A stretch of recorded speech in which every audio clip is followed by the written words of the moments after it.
বছরের পর বছর ধরে আমাদের দেশের প্রায় প্রতিটি ঘরে, বিশেষ করে রোজার দিনে যে রুহ আফজার শরবত পান করা হয়, কখনো কি ভেবে দেখেছেন এটা আসলে তৈরি হয় কিভাবে?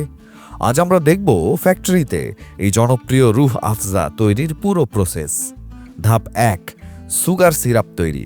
রুহ আফজা তৈরির প্রথম ধাপ হলো সুগার সিরাপ বানানোর মাধ্যমে। এই সুগার ডাম্পিং ফ্লোরে অনেকগুলো বড় বড় কন্টেনার বসানো থাকে। এই কন্টেনারগুলো থেকে চিনি ঠিক নিচে থাকা বয়লিং ট্যাঙ্কে ফিট করা হয়। বয়লিং ট্যাঙ্কের ভেতরে আগে থেকেই গরম পানি থাকে, ফলে এতে দেওয়া চিনি খুব দ্রুত গলে যায়। এরপর এই মিশ্রণটাকে প্রায় ১১৫ ডিগ্রি সেলসিয়াস পর্যন্ত ফোটানো হয়। ধাপ ২, জুস মিক্সিং। এদিকে জুস ডোজিং এরিয়ায় অরেঞ্জ এবং পাইনঅ্যাপেল জুস একটি বড় ট্যাঙ্কে ঢালা হয়। তারপর পাম্পের সাহায্যে এই জুস পাঠানো হয় বয়লিং ট্যাঙ্কে, যেখানে এটি গরম ফুটন্ত সুগার সিরাপের সাথে মিশে যায়। ধাপ ৩, ফিল্টারেশন ও কুলিং। এখন সুগার আর জুসের এই মিক্স বয়লিং ট্যাঙ্ক থেকে বের করে পাঠানো হয় ফিল্টারেশন প্রসেসে। ফিল্টার করার পর এটি যায় হোল্ডিং ট্যাঙ্কে, যেটা বয়লিং ট্যাঙ্কের ঠিক ১ ফ্লোর নিচে অবস্থিত। হোল্ডিং ট্যাঙ্ক থেকে এই মিক্সকে কয়েক স্তরের মাইক্রো ফিল্টারের মধ্যে দিয়ে পাঠানো হয়। এর ফলে মিক্সটা ভালোভাবে ফিল্টার হয় এবং এর তাপমাত্রা নেমে আসে প্রায় ৫০ ডিগ্রি সেলসিয়াসে। ধাপ ৪, আরক বা নির্যাস হার্ব এক্সট্রাক্ট তৈরি। এই শরবতের আসল ফ্লেভার আসে আরক বা নির্যাস থেকে, যা বিভিন্ন ভেষজ ডিস্টিলেশন করে তৈরি করা হয়। এর জন্য ঘাস, নীলফর, গোলাপ, পুদিনা, মোনাক্কা সহ আরও অনেক ধরনের ভেষজ একটি বড় জালির বালতিতে রাখা হয়। এই ফ্যাক্টরিতে প্রতি বছর প্রায় ২৫,০০০ কেজি ভেষজ ব্যবহার করা হয়।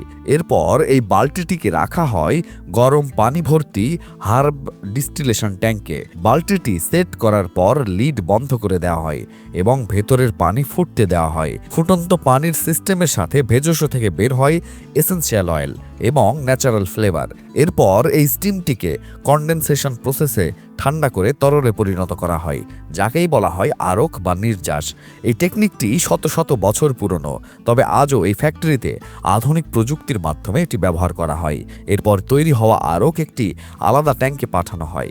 ধাপ ৫, রং যোগ করা। এই শরবতের রং হয় গাঢ় লাল। এই রং আসে পারমিটেড ফুড কালার থেকে। এই কালারগুলো আগে একটি ডোজিং ট্যাঙ্কে যোগ করা হয়।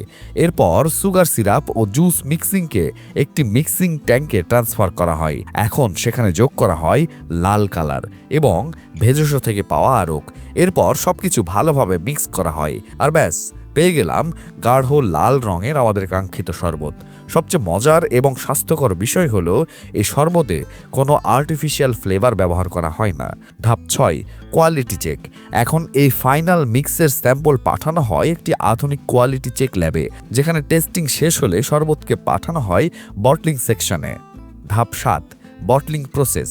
একটি কনভেয়ার বেল্টের মাধ্যমে উচ্চমানের পিউটি বোতল মেশিনে ফিট করা হয়। এই বোতলগুলোকে প্রথমে ধোয়া হয় মাইক্রো ফিল্টার্ড এয়ার দিয়ে, মানে উচ্চ প্রসেসের পিউরিফাইড বাতাস দিয়ে বোতল পরিষ্কার করা হয়, যাতে ভেতরে কোনো ধুলা বা ময়লা না থাকে। ধাপ ৮, ফিলিং ও প্যাকেজিং। এরপর বোতলগুলো পৌঁছে যায় ফিলিং স্টেশনে।